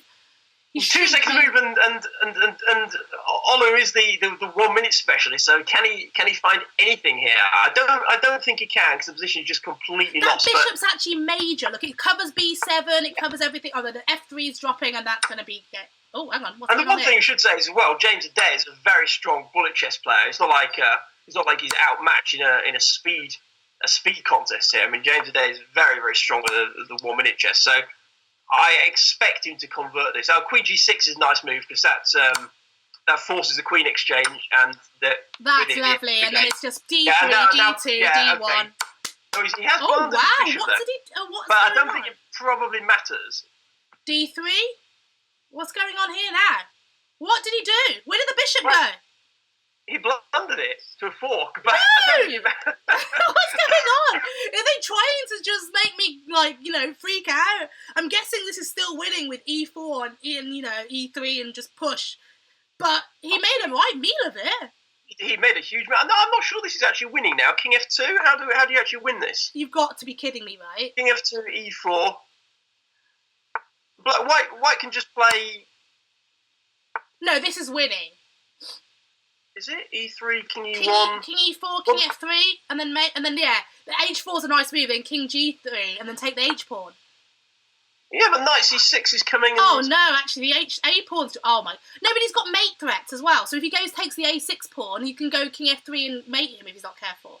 Well, White can just play King F1 here. I'm not sure what King D1 maybe...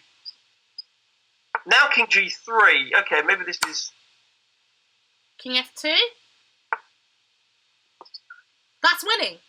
E2 followed by E1. E2, E1. It's winning. It's winning. But I'm not... But I think if Dapper had gone Knight E5 check rather than Knight to D4, then I think. But don't write it off. He can still get his Queen and King forks. I mean. Yeah, well, true. That was a very interesting ending. Yeah. So let's go back to that end. Oh, he resigned. Let's go back to that ending. I think if you got Knight E5 check maybe instead of Knight D4, it was going to be tricky to actually win that position. So on move 62. Oh, actually, he could have gone Knight B4. Instead of Knight to D4, he could have gone Knight B4. So you're talking King F3 on move 62. Is that what you're talking about? Yeah, move 62. Yeah, he could have gone after Knight B4. No, but then still you go King F2 followed by King F2. You play Knight takes D3 check. Oh yeah. So do you go D2 and then E2? Well, D2, then you play probably something like Knight D3, and he can never play E2 because then you're covering the E1 because D3 and C2, you can put the Knight on D3 and C2, and it always covers E1. So you don't have time for that, do you? So do you have to just go back to E4 and he goes back to C6 or something like kind of repeating? Well, after King E4, though, I was wondering if you can even play Knight takes A6, and Black might be in trouble then. No, but then surely you've got mating attacks. Well, you've not got many moves. Knight takes A6 and... Okay, so let's say you don't play... So in this position, what do you play? Do you play D2 after Knight B4? What do you play? I'm not sure. I think that may be what he should have done. Yeah, D2 maybe, but then it's probably drawn. You can play King G3, I suppose, and try. That's what I'm wondering. I'm wondering this, and even if he takes on A6, he's still got 1, 2, 3, 4, 5 moves to promote the pawn, and that's. Well, I think after King G3, then you have to probably play Knight takes D3. No, I'm saying D2 on move 62. So say if you went Knight B4, then D2. And then what would you play? What would White play in that position are you suggesting? To go Knight D3 and Knight C2? D3. Yeah, Knight D3 here. Or Knight C2? Well, yeah, Knight C2 is probably the same. Yeah, Knight C2 is probably just the same, yeah. Maybe Knight C2 is probably more accurate, actually, because he's hitting the E3 Yeah, right. Yeah. So then King F2... Can you play King F2 and it's almost a Zugzwang? Because then you've got E2... Then Knight D4 and it's the same thing. Knight D4, King G3.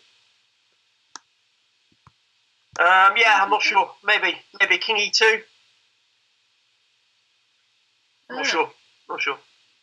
But there's clearly a better chance. Well, E2, if you go king E2, you're not threatening king takes E3 anyway, because it's because you can go D1 with promoting the queen. So this probably is winning, just about. But it's a lot harder.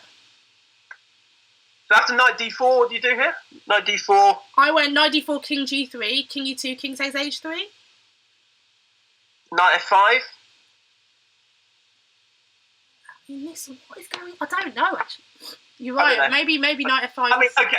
There may be a win. I'm not sure. But it certainly this would have been probably got a little bit lucky there, didn't we? Yeah, definitely. And actually, I think Dapsay maybe rushed things at the end there because he did have some time to figure things out and, find the best square for his knight. I mean, he had a whole minute left when he played. He was playing some of these moves quite quickly. But I think maybe when he actually won that piece, he got a bit excited. And it was a very interesting ending. I actually quite have a look at that later. And so to summarise that, we won, 3.5 half? That didn't really, justify their play, though. Again, these guys are showing... Yeah. Ooh, but if you look at I just got a bit excited with the Towers game. Gawain is just beating back row. Wow. So, that's a big one as well. But Gawain is just phenomenal. And again, a speed chess for Gawain is there. And this looks crushing as well. What's going on here?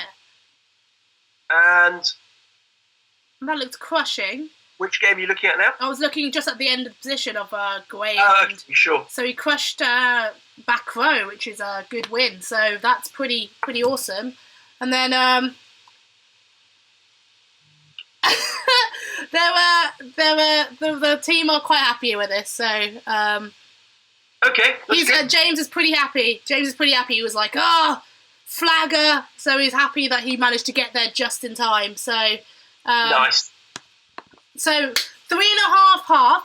That was very good. 5.5, 2.5. That is a decent advantage. So I'm pretty happy with that. Yang Fan didn't lose his queen, which is a promising advantage. Ravi didn't lose a rook or an exchange. That's also good. So, good, promising. And Justin, man of the match so far, because cruising to victory. He can be relied upon to deliver, certainly. Does that just suggest that he plays too much online chess and has clearly too much time on his hands? Who has? Justin? Does that suggest that? Yeah, too much. Yeah, definitely too much online chess. Yeah, probably. So really, he's the biggest loser of the lot and needs to get a life. Is what that really sums up. So, exactly. Yeah. Probably got. So we're doing all right. We're 5.5, 2.5, and gotta go back again. And what's the pairings up for this one now? So Play Dead is James Adair. They're started already. Jeez, these guys are quick. They started already. Okay. Oh my gosh, okay. So James Adair is playing... Who is Silencer Baba? Silencer Baba is someone that I think I've played actually online a little bit. Yeah, Adamola Sarungbe. So what do you know about these guys personally? So I know John, the captain, for Amy. I can't pronounce his name, but so he is... he's the captain and he's been around for a while. And I play a lot of chess in America, so a lot of these guys venture over to the US. Big prize fund over there, so that's why, these guys can pick up really healthy rating prizes. And being the standard, being the ratings they are, the standard they are, they've got a good chance of winning rating prizes. They're all underrated, Yeah. And what do you think that is? Is it because generally everyone in Africa is underrated and they all kind of play each other and take all each other's rating points? Is that what it is? That's right. And then when they travel abroad, they can actually pick up some really serious prizes. It's quite interesting that Silencer Baba has just played the Cosio variation again as well. So maybe this is something that they've been working on as a team in order to try and prepare for... Who just did that? That was just... Oh, but look how that game went. Was that Justin destroying Fawalemi or whatever his name is? That was a crushing. So let's hope it goes similarly. Again, D5 move. Where is he going to put his... Is he going to think for ages and put his knight in A5 again? Or is he going to go to... Well, yeah, exactly. I mean, this you'd certainly think that in this position that you want to go to E5. I mean, A5 just looks... And just as I say that, he's gone to A5. So, okay. It actually looks remarkably similar to the first round game, actually. That's what I'm saying. But look how the one Justin just played. So look how maybe like Justin and like James just like switched accounts really quickly, and we're just like, okay, Yeah, let's just maybe. This could be a good. I mean, this is like identical. It's playing this Rugby 1 stuff again, and I mean, yeah. And this is cool. I mean, okay. I don't really believe in this variation of black, I have to say. I mean, I think this is maybe a slightly better version than what Justin's opponent got in the previous game, because at least here black can have ideas of maybe playing f7 to f5 or something again to try and break up the white centre. But I don't really believe the black position. I think white's very well coordinated. And sorry, I'm putting the wrong games up on. I'm trying to get the other games up because I mean, James Adair is the only one that seems to have just started straight away. Right. I'm just trying to see who else is playing right now, and I've accidentally put up a previous round game. Forgive me for my noob chess.com skills, but I will work it out. Yeah. And because we've got. Well, interestingly, Yang Fan is. Don't say I already lost. No, he's not already lost. He's 3 minutes down without making a move. So what? He's got to be careful he doesn't lose by whatever the word is, the default or whatever. Default or the zero tolerance. But the other thing is as well, with the way that chess.com works, is you don't get the full amount of time in order to actually get to the game. It only gives you a portion of the time in order to not lose by default. This is how chess.com normally works. So if you're playing like a 3-minute game, it'll give you maybe a minute to start the game. So probably in a 15-minute game, that would give you maybe actually extrapolate it 5 minutes to actually get to the board. I'm pretty sure it's 3 minutes. So you already had 4 minutes of the 15. So I mean, just on your screen, are you actually seeing? Yeah, it's like, has the game started? The game has started. Yeah. Yes, it has. Is he now texting you asking if the game started? He said he can't see his board. Open your eyes. Is that right? Pardon? I'm just telling him to open his eyes. He says that he can't see the board, so I'm just like, open your eyes. Well, I can see it. I can see it, dude. What on earth? And like Ravi's like, yeah, the game started. Hurry up. Yes, he made a move. 10 minutes 50. What are you doing, dude? He's just the guy given his opponent 5 minutes advantage. But there was an old game between Anand and somebody on the in one of the old PCA rapid plays where Anand fought for. It was a 5-minute game, and Anand fought for about 3 minutes on move 4, something like that, in a Petrov, and he was playing against Smirin. You can look it up, Anand against Smirin, and he played. He took a ridiculous amount of time on about move 4, and then he just went on to absolutely wipe the guy out. You know, Anand obviously in his prime, he was really fast, and he just wiped the opponent out. So maybe Yang Fan is planning to do a similar sort of thing. Well, he just messaged me going, "Oh, okay, I've refreshed. Easy. Who needs time?" Yeah, exactly. Yeah, but then he told me to stop slagging him off. I said, "Well, don't hurry up then, and don't lose your queen." Yeah, refreshing normally does a job, and he's playing this. Gioca Piana's bishop c4 move. So it'd be interesting to have a look and see how this one turns out, because there's some very sharp positions that can come out of this. And quite surprised actually that the opponent is taking so long to respond on move 3. Maybe he's never seen bishop c4 before. Yeah, I mean, you'd have something ready for this, wouldn't you? I mean, it's you'd one think thing. So, considering like every person who starts playing chess starts like this. Hang on a minute, someone just said to me, I thought you weren't drinking, Sabs. Does this look like alcohol? Seriously? I mean, it literally says the coffee bean and tea leaf. This is coffee. I mean, if you could smell, I would say smell, but it's coffee. Trust me, it's coffee. I am indeed doing dry January. It is, what day is it today? 11? I've been 11 days dry. Yeah, I'm doing dry January as well, and it's very good. How are we both still sober? Didn't anything. Very, very good. I haven't really noticed it actually. It doesn't really bother me. I could probably easily continue it and do dry February as well if I wanted to, but I don't think I'm going to bother. I'm definitely not doing dry February. I am playing in the Bunratty Chess Festival, and for those of you who don't know it, that is like a major event in Ireland, in County Clare, and basically you go there and you just drink.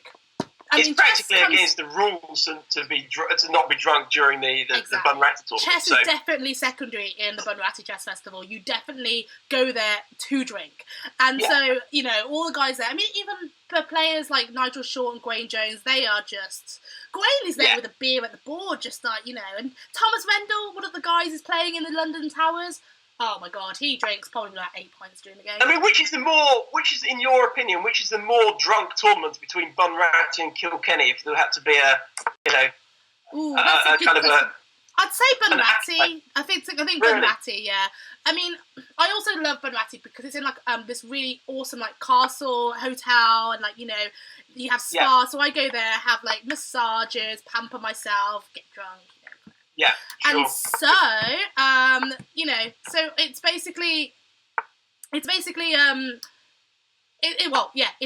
just a drunk tournament, and that is February, so I am going to be happy about that. Plus, I also have plans at midnight on the 1st of February. I'm already going to start drinking.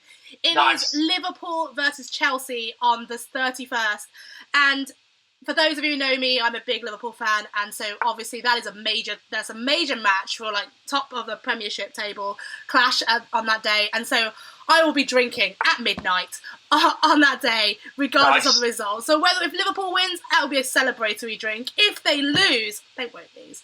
It will be drowning my sorrows. So come February, I will be drinking, but right now this is just coffee. So I actually think Yang Fan's opponent has played a slight inaccuracy here, actually. He thought for ages and played bishop e7 and move 3. What was that? I know he did. He's put the bishop on e6, which actually I don't think is the correct plan in his position. Normally, in these positions, black has a choice of 2 plans, either playing king h8, putting the knight back on g8 and playing f5. Yeah. That's one way to play the position. The other way you can play the position is to play pawn to h6, knight to h7, and play knight to g5. This is the other way of playing for black. Bishop to e6 is a little bit more unusual because it often runs into problems with white playing d3 to d4 at the right moment, of course. Either after taking on e6, and that gives black a bit of an awkward decision how to recapture. If you recapture the queen, then d4 can come and threaten something nasty, or if you recapture the pawn, then d4 can come, and even though you've got the f file for your rook, this feels comfortable for white now because, I mean, with this knight and c4, it's going to struggle to get this d5 pawn breaking as well because e5 is always happening. So it's exactly. White will be going d4 quite soon, I would imagine. I like his pawn on a5 as well stops any b5 breaks. So actually, knight and c4 is going to live there for a while. So a4 to a5 is actually a new. Well, it's not new, but it's a way that white has been playing quite a lot. So what do you think he was thinking of a move 3? Bishop e7. He thought for absolute ages. I really don't know. Normally, you've got lines that you play in that position. You just play what you know. In Bishop e7 is a very very strange move order to get to this position. But and now look at it. Look at it. Maybe, it can't even go anywhere. It's just like a big pawn on e7. I mean, like, what is it doing?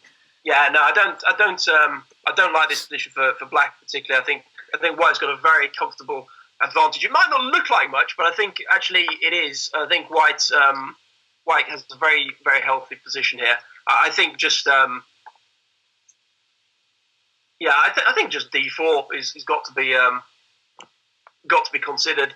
Probably not the only move, but d4 is played now, so you're right. I mean, this is it. So d4, I mean, that seems very sensible. I mean, this is nice. I like this position. If black has to take this. Oh, he took it with the knight, so he's going knight f5 and just demonstrating his space on the king side. Well, okay, probably black's idea was if pawn takes, and he was going to play d6 to d5, so maybe this was black's idea to try and equalise. So knight takes definitely makes some sense here. And knight e6 now, maybe knight f5, and he's going for this sort of stuff, and...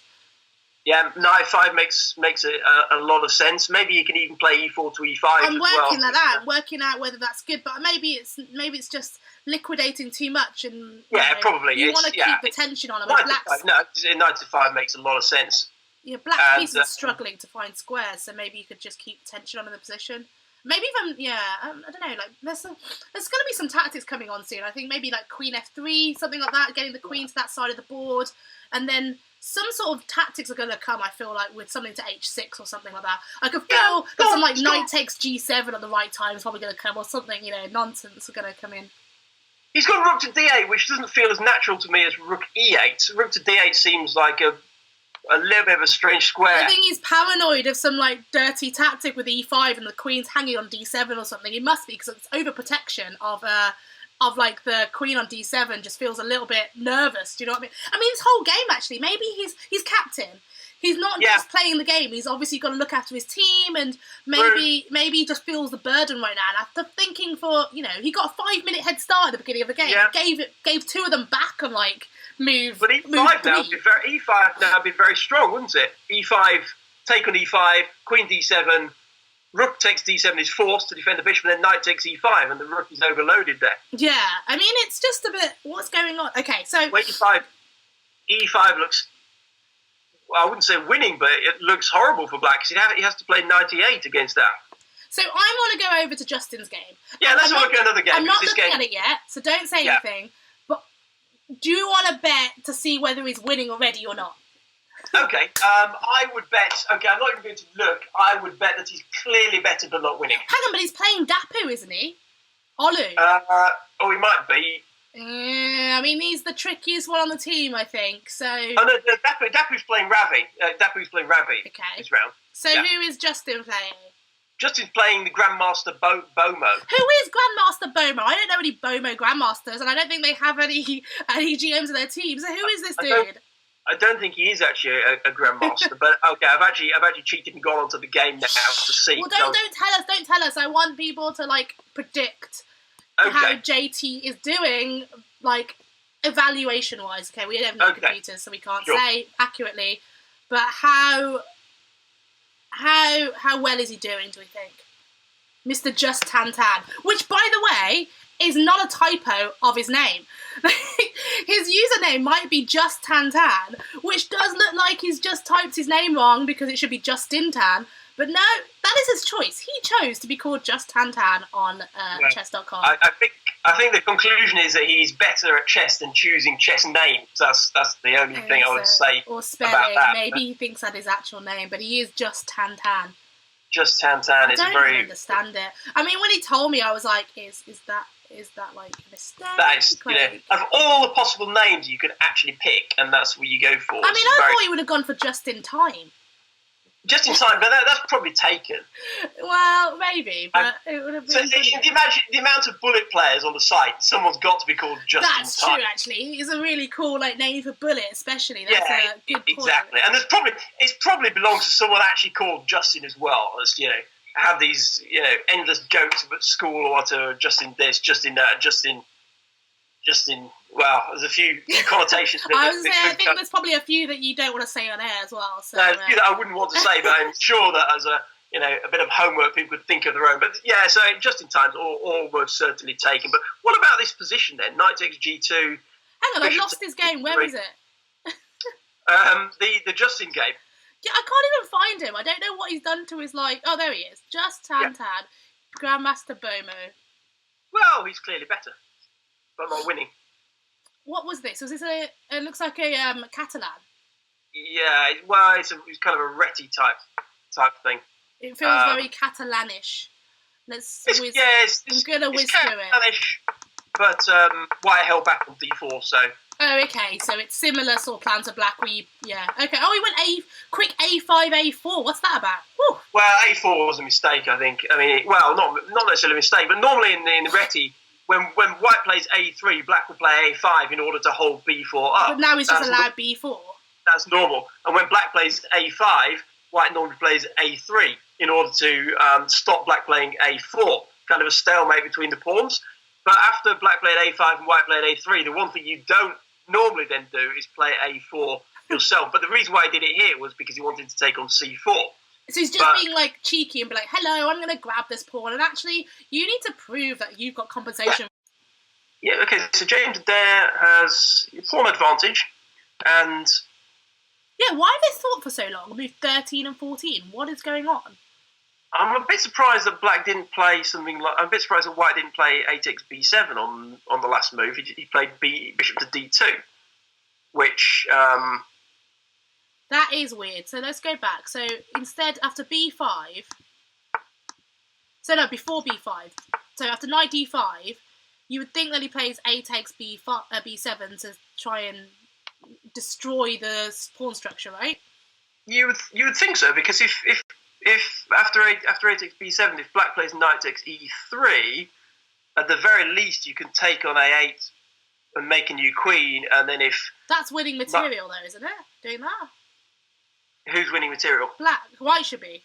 White should be winning material, yeah, I think so, yeah. So at the very minimum, so knight takes e3 was nothing to be afraid of. So a takes b7, queen takes b7, that would seem to be an improvement on what White actually gets in the game. So what's I'm a bit surprised that White played bishop to d2 there. It looks like my thing's flashing again. I don't know what's going on with my... Well, okay, this is the final round, so let's just get through as best we can. b5, knight to d5, and... Well, okay, I think James Adair is just doing very well there. Looks like Black has a very good position. I fully expect Black to go on and win that game. So just a pawn up for no compensation. Okay. Maybe move on to another game. It's a sort of game. It's going to take quite a long time to actually convert. Okay, so let's look at which one do you want to look at. Let's have a look at Masood GM, just because he is like one of our most talented. In fact, did you know he is the top junior in the whole of England, right? Ravi Harya. Yeah. He is the top junior in the whole of England. He's insane talent, but he hasn't won a game. He's on half out of 3. Is he really on? Has he not won a game? No. Did he not just lose? Just again? Yeah, he did. He did just lose. He lost the first one. He's on half out of 3. Oh yeah. He drew. That's right. He drew that rook and 3. Right. Yeah. He's on half. That is crazy. Well, okay. This position looks promising, though. Right, but I'm saying, what is going on? Do you think with Ravi? Well, I think maybe he's just not used to the online or the interface, or it's a bit of a different thing playing online. I mean, you can get some players that are very good at playing online and not so good at over the board, and vice versa. It probably just takes him a bit of time to get used to. But I do like this position. You are right. I'm liking this position, and I'm liking the fact that there's probably going to be some tactics going on everywhere. Like he's got a pawn up actually. He's actually a material up, isn't he? Yeah, I think he's just a clear pawn up for because after for queen takes e5 as well. Well, maybe bishop takes e5 strong. I don't know, but this is I think b8 hanging, and I think both are good. I mean, queen takes e5 seems pretty sensible as well. Look at that! Like just plays queen c3, just hoping to liquidate and have a nice healthy pawn on d5, and just gonna play rook c7 if he play or something like that at some point. Yeah, I mean, I certainly hope he finishes with a win. That'd be very nice. But he's got good chances to do so here. I mean, he's got bishop pair. Extra pass pawn. I mean, why shouldn't White be doing very well? I think again, it's a sort of position that's probably going to take a little while to convert. I mean, let's maybe check in one of the other games and come back to this one because there's nothing immediate going to happen here. Yeah. Okay, so let's look at Yang Fan. Let's look at Yang Fan. Okay, no problem. Let's do that.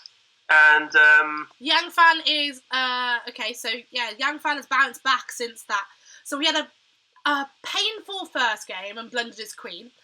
And then second game was a nice kind of King's Indian, wasn't it, that he had? He had a lovely King's Indian. Like you said, we didn't really understand the position. I mean, I understand there was a slight strategic advantage that he had, and he just slowly converted it, and really nice game. I think he felt comfortable by that one. The last one was a little bit dodgy, wasn't it? He got a nice opening, sort of, it went a bit dodgy, but then he managed to trick the opponent quite nicely. But I'm a bit interested to see here that the opponent's actually declined a draw, so the opponent must quite like their position here. What? So hang on, Yang Fan offered a draw? That's a bit cheeky. Well, it says Silence Ababa declined a draw, so presumably Yang Fan did offer a draw at some point, so whatever the reason was. He did message during the break going, have we won the match? I mean, I'm guessing that is... I mean, do we know actually how it works with the thing? Actually, if Greg Shahade's about, how does it work with the points and everything? Is it game points, match points? Like, how does it work? I assume it's match points with game points as maybe a tiebreaker, but I don't know. I'm not too sure. But I imagine it would make more sense. It's got to be match points, hasn't it, though? Because otherwise it would drastically favour any team that was in a weaker division. Yeah, so I guess it's game points. You said like the match points, but then game points as a deciding tiebreak factor. Yeah, exactly. Okay. Because if it was game points, one of the weaker divisions, you have weak teams coming through, wouldn't make much sense. So if Greg is listening and, if it is game points, I'm prepared to be proven wrong, but I think it's probably match points. So, and certainly from what the commentators were saying in some of the earlier matches, because there was matches going on earlier as well, it did seem like the emphasis was on who's going to win the match rather than, what the overall game tally was. It was more about a team is 4-4 or 8-8 or something, and that's going to be a draw match. So I think it's match points. But okay, let's have a look at this game between Yangfan. I think. Well, okay, I keep saying this a lot. What is going on here? I'm a bit scared because Yangfan's got this rook on A2, and I'm wondering if that's going to get trapped at some point. Do you know what I mean? That guy is looking a bit lonely over there. He can't play it to B2 at any point because of the check on the diagonal. And it's like, move your king to G8 at least, guys. I mean, like, serious. I'm a bit nervous about it. Exactly. I mean, I'm actually not sure. I don't particularly like this position just because this knight and A5 has got come into C6 and, I mean, where is that rook going? No, he can't be attacked. Well, what's happening to Queen B3 here, actually? Isn't that the rook's just dead? Queen B3 is going to go to A4. Then. Still can go to A4, okay.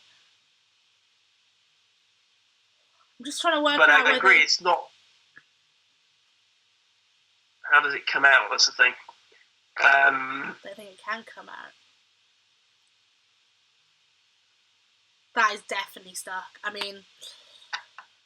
I'm not sure. White has certainly got some pressure here. Definitely some pressure. So, I mean, there may not be any need to play Queen B3 because obviously the rook's not coming out anyway. But White could maybe even start to. He's played it. So Queen B3, rook A4, and then unless he's considering rook takes A5 immediately and just trying to get a pawn. But but that's he kind of blunders a pawn on E7 too, so he can't do that. Yeah, that's a last resort type of move anyway. Yeah, you don't have to hurry that. I mean, maybe he's got some... Can he play E6 to try and get his bishop out at least, Yeah, maybe. Well, he's gone Queen B3, rook A4, and now White has actually played the move rook to E4. But, if you go E6, at least now the queen's a B3, you get to play bishop takes E6 with a tempo. So at least, I feel like maybe you get some space and you can play D5 or something. Actually, do something. Because at the moment, he's just kind of sitting there. If E6 you're black, is very sensible. It feels really dismal, this position otherwise, doesn't it? And then maybe you have ideas of Queen G5 and activating, and you could actually get some activity in your position. Because, I like E6, that looks very, very sensible. Yeah.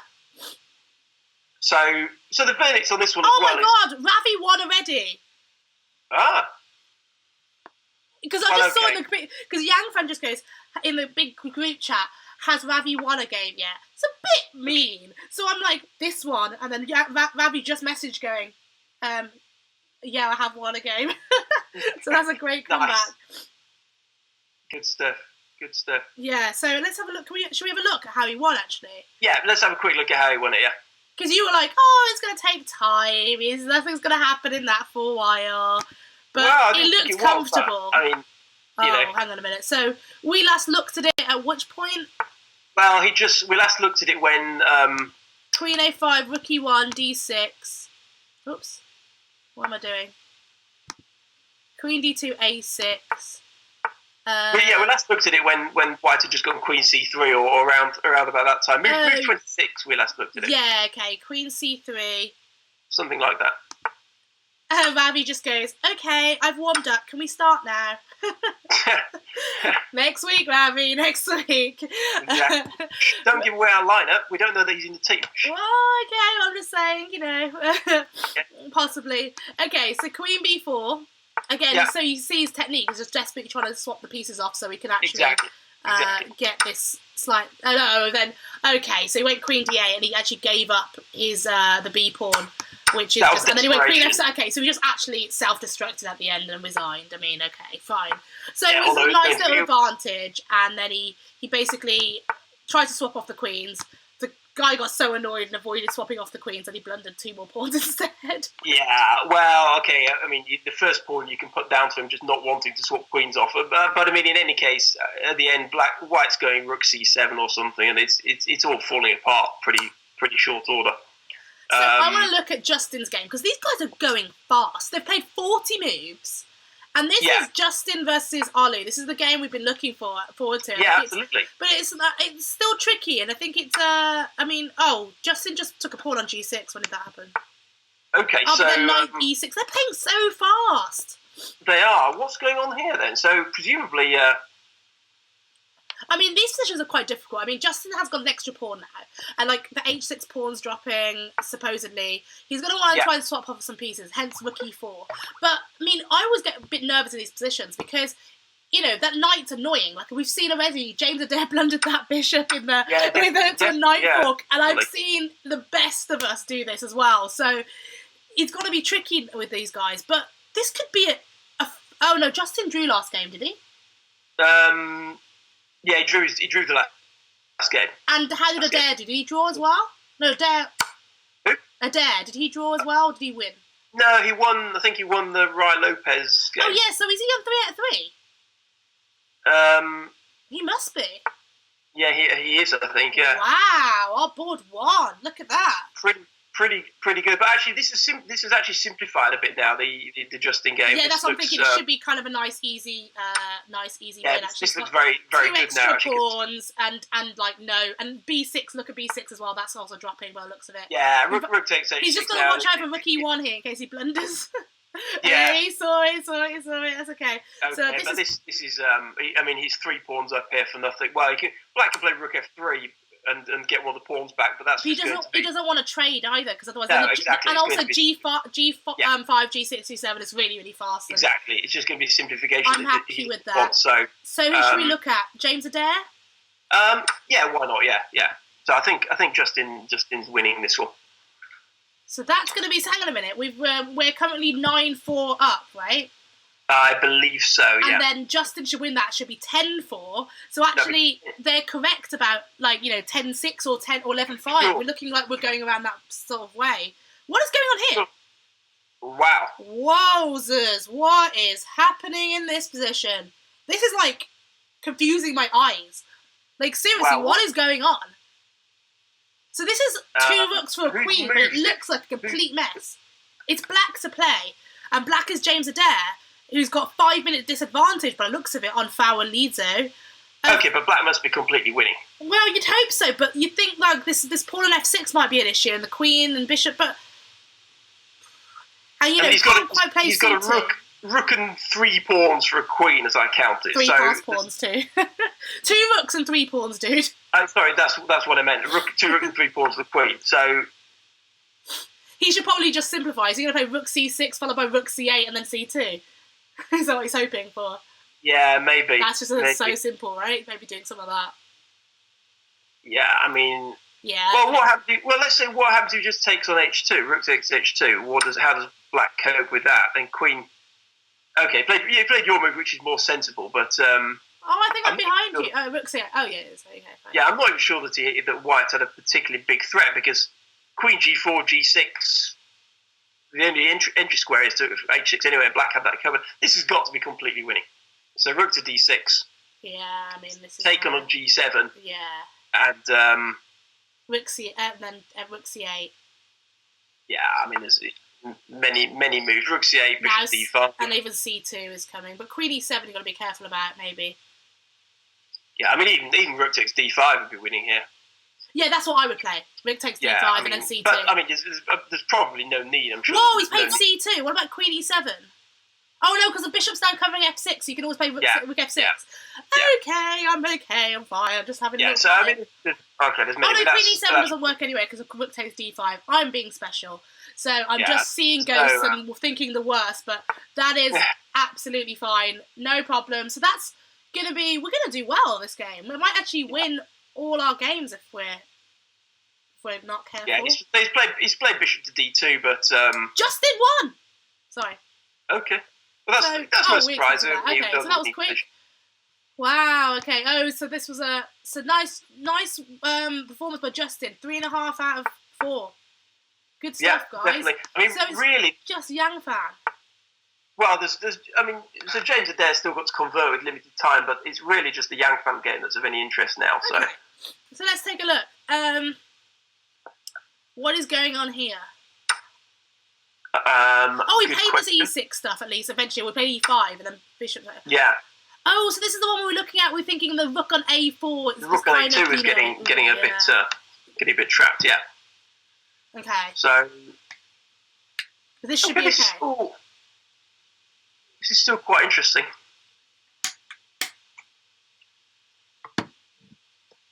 sure what's going on. Neither am I, to be honest. So, okay, what's the score situation? We're 3-0 up, right? So 11... We're 2-0 up with James Adair about to win, so let's not jinx him, but... Sorry. So 10-4 up. 10, I believe 10-4, yeah. It's pretty nice. I'm happy with that. I'm happy. That'd be good. I mean, if we can win both these last two, then actually... I think if we won the match 12-4, the score would maybe be a bit flattering. It will be a bit flattering, I have to say. Sorry, guys. Whoa, he played queen takes c6. Oh, there's a back rank mate on! And he's defending e8. Oh, Yang fan. He hasn't blundered his queen again. He hasn't. He has just played this cheeky tactic. And he's just allowed it. Rook a1. Well, did he see it? Did he see it? Yes, he did, I'm sure. And now rook e1. Rook takes e1. What a finish. That is nice, guys. That is nice. We are happy with that. Nice cheeky tactics. Yang fan made everyone scared a little bit for a second. Then he was going to blunder another queen, but no, he didn't. He set a cheeky back rank checkmate. So, can we make it 4-0 for the strong finish?